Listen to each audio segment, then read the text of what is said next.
diagnosed as a teenager for the same reason, which is what they also did for my oldest, because they won't officially diagnose until they are 18 because of that reason.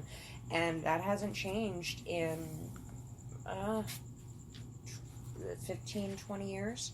It's still the same thing. It's like, well, we think they are showing these signs, but we're not going to fully diagnose and put our money on it, because what if we're wrong?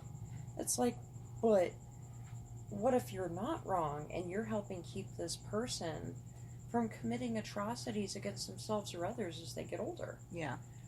It's just much like the healthcare here, the medical health or mental health really needs an override. I mean, it's just, it's ridiculous to me, and I'm not a medical professional.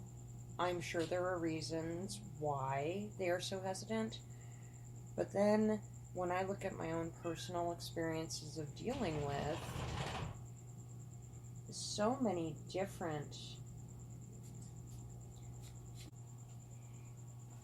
Go ahead. Sorry, we had to pause and I lost my train of thought. One of my things is ADHD Dory brain. But, you know, just throughout my life, I have dealt with, like, older members of my family, to put it nicely, were just batshit crazy. But they didn't trust doctors. They never got diagnosed, so we don't know what they were officially suffering from until the very end.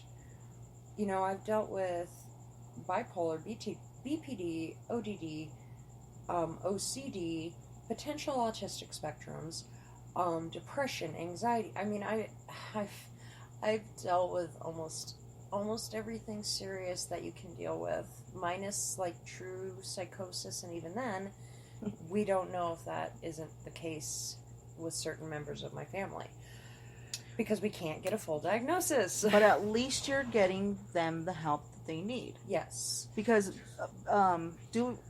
therapy, I think, would help a lot of people, because I feel like a lot of people do not go down that route because they're afraid to find out things that they're ignoring. The mental illness is comforting to them because it's all they've known. Yeah, I have dealt with many people in my life, friends, exes, that don't want to get the help that they need, because that's a whole life change. But because they're afraid to experience something new, and like, I've had many people that I've known that have had depression and diagnosed with bipolar, and they do take the medication, but they're like, I didn't like the way that I felt when I was on the medication. So they stop taking the medication, and then they get back to, well, you know, you say you were a zombie on the medication, but you were a lot more interactive with us, and you talked to us more than when you're not on the medication and you're taking us on a roller coaster ride of emotions every 4 to 6 weeks.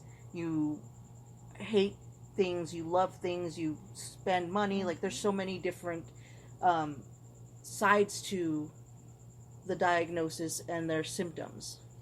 Or even worse, you get the people that stop taking their meds because they feel better. Oh. And they're like, oh, I feel better, I don't need this anymore. It's like, and I was married to somebody who did that to me for over 13 years. Where it was the roller coaster. It was, oh, I'm feeling better, okay, we're not going to be on the meds anymore. And then we would go through the bipolar roller coaster, get him back on his meds, he'd be doing good, we'd start to it'd start to smooth out. Oh, I'm doing better, I don't need these meds. And it's very, very frustrating, because you know it'll help them, but yet, at the same token, you can only help someone so much. If they don't want to help themselves, then there is not much you can do about it. And that's very frustrating.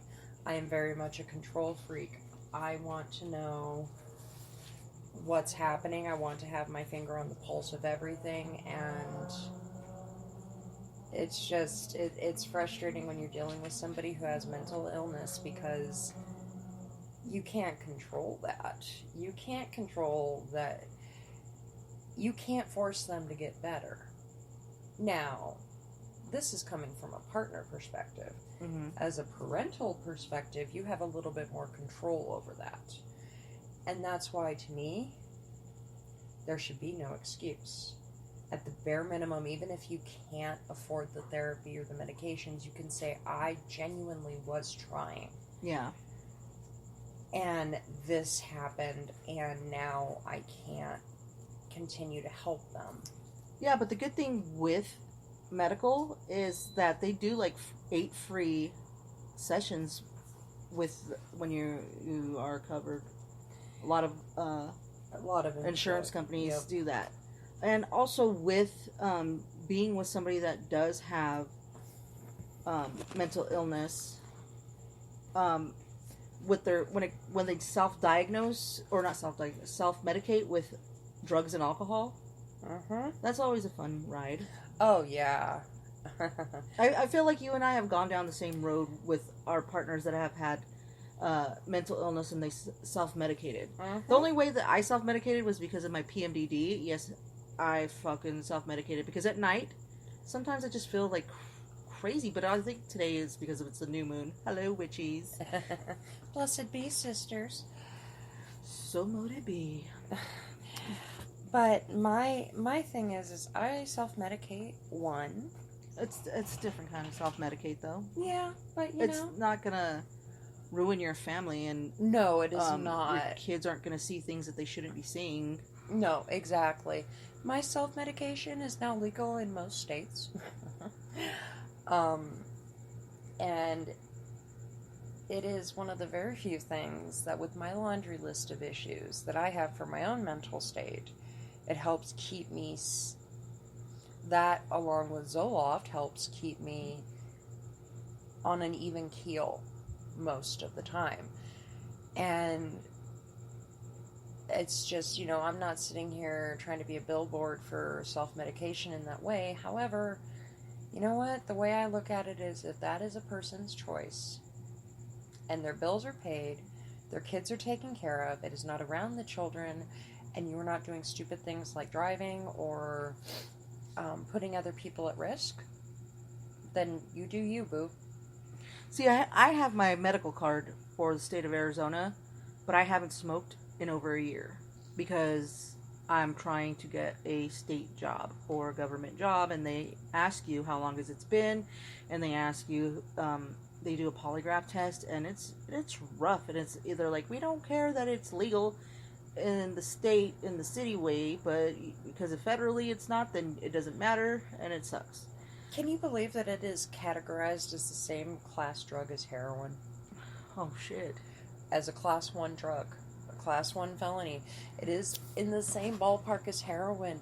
And I'm sorry, it is nowhere near the same ballpark as heroin. No, it's not, because I have a friend that is on heroin, and he has ruined his whole life. So there's a big difference. And, I'm sure, marijuana is not going to get somebody to go still. I just thought about fucking that movie with, what's his name, and he's like, have you ever sucked cock for marijuana? Half-baked? Have you ever sucked dick for marijuana? I have. God, Bob Saget. Yes. Or Robin Williams, when he did, oh, may he rest in peace, when he did his Live on Broadway special. Did you see it? Probably. Oh my gosh. I have a bad memory. We are going to have to watch that soon, because that movie, or that special, legit, I almost pee my pants laughing. It is the funniest special. He talks about how fake boobs are Nazis, and he talks about all this stuff. But he talked about this one Olympian snowboarder that had his medals taken away because he tested positive for THC, which they called a performance-enhancing drug. And Robin Williams said it best. He's like, the only way that's a performance-enhancing drug is if there's a big fucking Hershey bar at the end of the half pipe. And it's like, exactly. So, my thing is this whole war on drugs thing, the war on marijuana just needs to stop. I think it's stupid. I personally don't want to pay taxes to keep somebody locked up for weed offenses. Yeah. Now, I'm not talking if there was other crimes committed during those offenses. Just weed. it to me is just, yeah, no. Well, you know that they're letting the white people out, but the black people are still in. Well, That's a whole nother episode. Oh, yeah, no, we will get into that, because, I will never understand, and then we will let this drop. I will never understand the plights and the struggles of people that are the wrong shade of brown. Oh. You know However, what? being a white girl growing up in Maryvale, where I was like one of a handful of white people in the whole area, gave me a different perspective on the whole thing. There was a lot of reverse discrimination for me, and you know what? So be it. It is what it is. I stood out. You see how pasty I am. Mm-hmm. I stand out. But the whole thing is there's so much change that needs to happen. Yes. In legal, in the prison systems. For-profit prisons need to go away. I don't think that's going to happen for probably a long not time. Because they're making money. You know, I'm a criminal justice major as well, minor, and like the things, like that's where the money is, and like, oh yeah, you guys have seen Orange is the New Black, like that shit, excuse me, happens. Yeah, and that's my thing is it's like they're not helping these prisoners be prepared to better themselves when they leave. They're just basically setting them up for failure to come back. And I'm not saying that these people are in prison because they did something good. I'm not saying that, they deserve a parade, but they are human beings and need to be treated as such. And a lot of it stems from the mental health care system. Yep. I'd be willing to bet that at least 30 to 40% of the people that are in the prison systems would not be there if mental health was better. Yep. The mental health system. I just recently took, this last semester was my juvenile criminal justice.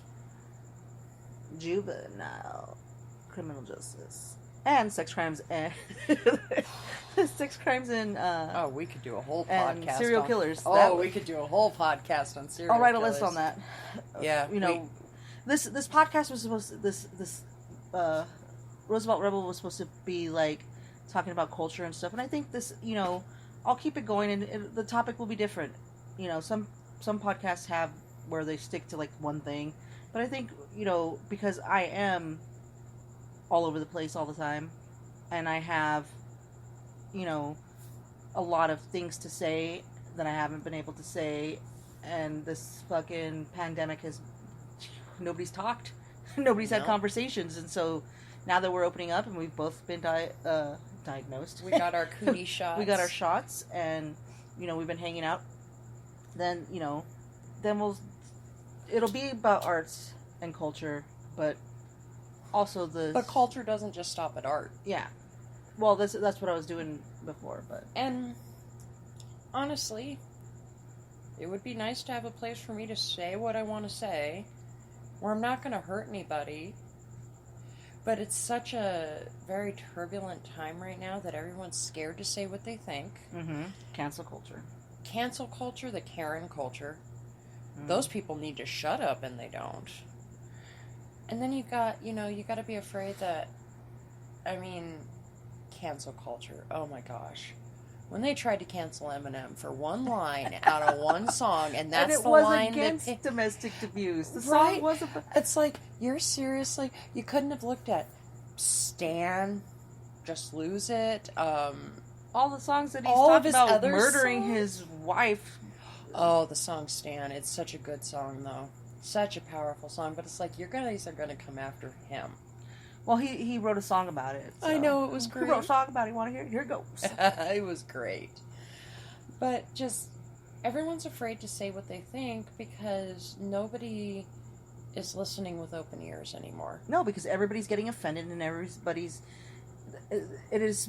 The movie PC is today's reality. PCU. Yeah, PCU. The movie PCU is today's fucking reality. Well, and my favorite movie, The 10th Kingdom, which you still have to come over and watch with me, but... I've heard it's like 1 million hours, isn't it? It is not 1 million hours. It was a miniseries, which translates to just shy of 7 hours. If I told you once, I told you a million times to stop exaggerating. But... Yes, wifey. the series came out in 2000, which is trippy to see because in the beginning it's got the Twin Towers.